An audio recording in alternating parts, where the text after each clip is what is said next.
Oh, or face the evil look of Trapjaw. Trapjaw, Battle Cat, and He-Man each sold separately, string not included. That hook won't stop He-Man. In Trapjaw will use his vicious claw. Still no contest. And Trapjaw will use his wicked laser. Even a one-armed army can't stop He-Man and Battle Cat. You win this coin, He-Man. Trapjaw figure from the Masters of the Universe collection. He-Man and Battle Cat figures each sold separately. And welcome back to Neon Fastique. Now on today's show we're going to do something a little different. Basically, I've just received a very large delivery of the new Masters of the Universe Origin action figures from Mattel for my comic book store.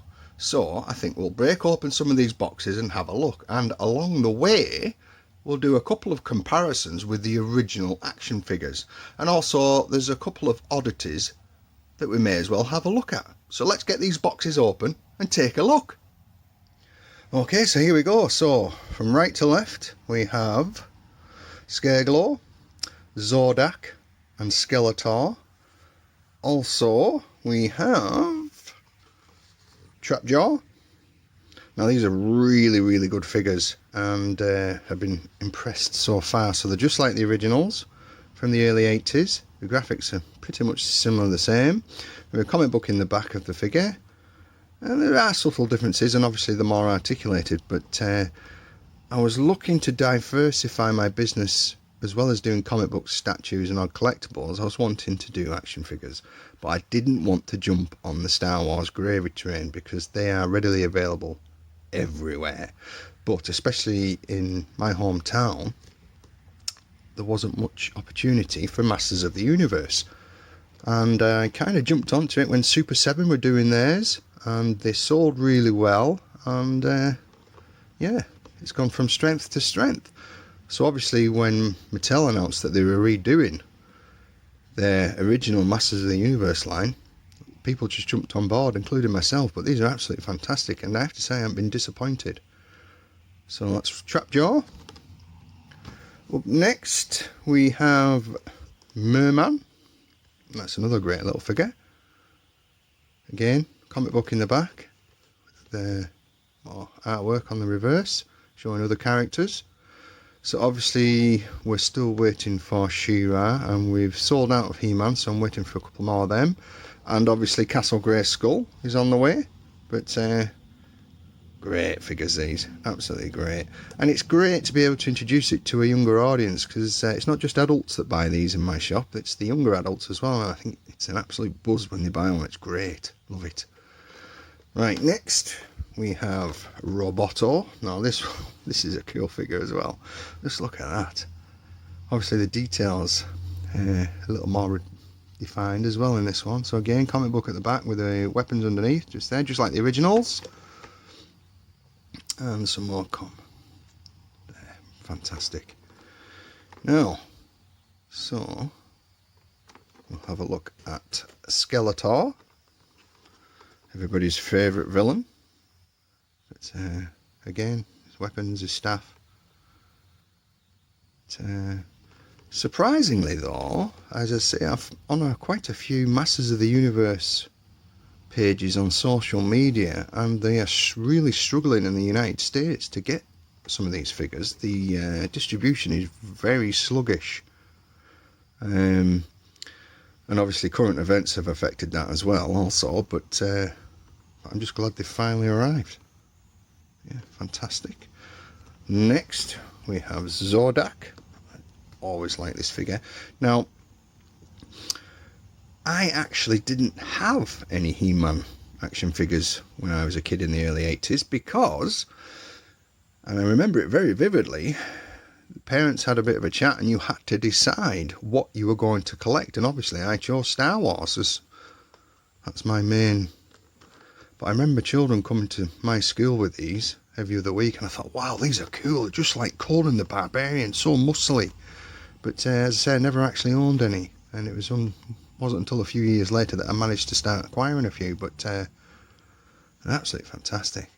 Now, I've never been one for over articulation, you know, these are 100 points of articulation, etc. But these are minimal articulation, but it does add more play value.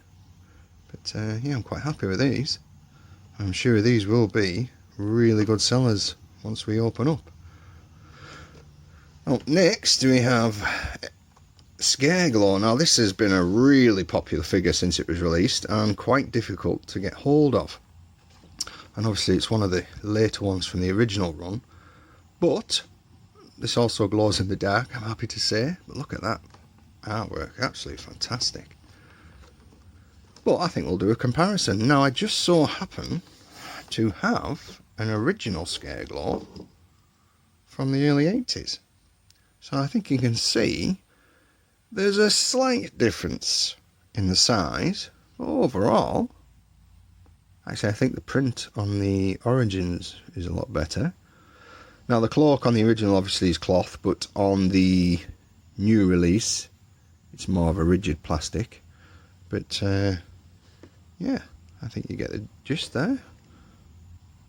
Yeah, it's really nice, really nice. So yeah, though, even if you're missing a few characters from the original collection, basically what I'm trying to say, these will fit in just right. So that's fantastic. Now, let's move on to something a little bit bigger. And we have it, Battle Cat, the action figure that everybody's been crying out for. So these arrived in the delivery. Now just look at that. That is gorgeous. Just look at the box art. This is what I love about this. Finally, a company that realises that nostalgia sells. But just look at that box art. Wow. That sounds fantastic. And Battle Cat is articulated at the knee joints. But let's give a quick comparison to the original. So I have one here. And there we go. Now as you can see, there is a slight difference in size, overall size, and obviously as you know the original isn't articulated in any way, shape or form. But yes, I think this will do just nicely. Yeah, I'm really happy with that. And I'll look forward to mounting He-Man on top. That'll be cool. Awesome. Right, what's next? And finally we have some reissues of the original 8-inch Migor action figures. Now Migor action figures, there's Planet of the Apes, Star Trek, the Marvel superheroes, basically from the mid to late 1970s through to the early 80s. But I basically purchased these for a couple of customers because they are vintage monsters. So obviously on my left you have Creature from the Black Lagoon, and on the right, I think this is the first time, is Christopher Lee's character from the Hammer horror movies, Dracula. But these are very well articulated, but great. Look at the graphics. Wow, look at that. But yeah, obviously Migor were the kind of the first oversized action figures. As I say, I only had a couple when I was a child.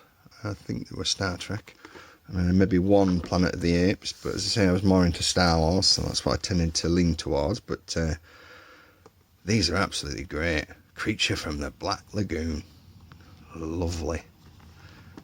Wow, yes, these are awesome. Now I did manage to obtain an early one of these not so long ago, which was the Fly, the 1950s Fly, and it's a fantastic figure. Yeah, they're a little bit flimsy, but again, riding that nostalgia train, these are perfect. Absolutely fantastic. Well, there you go, it's over. That's the end. I know it's been a short video, but I just thought I'd share with you just some of the stuff that's arrived for the shop, and hopefully when we all reopen again in a couple of months, other people can enjoy these. But again, thanks very much for your time for watching. Thank you also for those who have subscribed to the channel. It really does mean a lot. It does help the channel, believe it or not. But until next time, thank you very much. Take care, and I'll see you in the next one. Cheers.